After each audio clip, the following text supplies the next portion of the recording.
Kampante nga ito ngang si Tatang, natatanggapin nga nito nga ni Gabo ang inaalok nga nitong misyon dahil kailangan nga daw ng pera nito nga ni Gabo dahil nakapag-imbestiga na nga rin ito ngang si Tatang at ang kanyang grupo na ito ngang si Gabo ay malaki nga ang kanyang pangangailangan dito nga daw sa ospital dahil nandito nga daw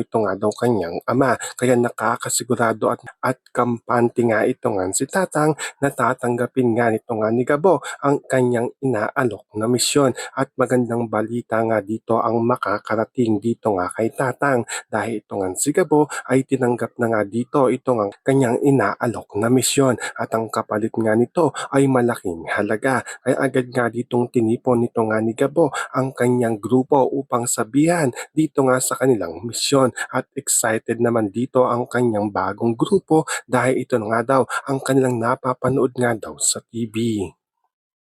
At sa isang banda ito naman si Samantha ay hindi pa rin sila magkasundo ng kanyang ama at kahit sabihin nga niya na meron nga siyang bagong misyon ay wala pa rin daw itong napapatunayan. Kaya ito nga si Samantha ay gagawin nga niya dito ang lahat ng kanyang makakaya upang siya nga dito ang makatugis o magtagumpay nga ang kanilang misyon na hulihin nga ito nga si Alias Tigre. So ito naman si Alias Tigre wala naman itong kamalay-malay na pinaghahandaan na nga dito nito nga ni Gabo at ni Samantha ang pagdukot at paghuli nga sa kanya dahil hindi nga makakarating dito nga kay Alias Tigre ang mga pinaplano nga nito nga ni Samantha at nito nga ni Gabo kaya malalagay nga sa kapahamakan ang buhay nito nga ni Alias Tigre. So pakakaabangan nga natin dito kung sino nga ba ang unang makakahuli dito nga kay Alias Tigre kung ito nga bang si Samantha o ito nga si Gabo. Yan ang ating mga pakakatutukan at pakakaabangan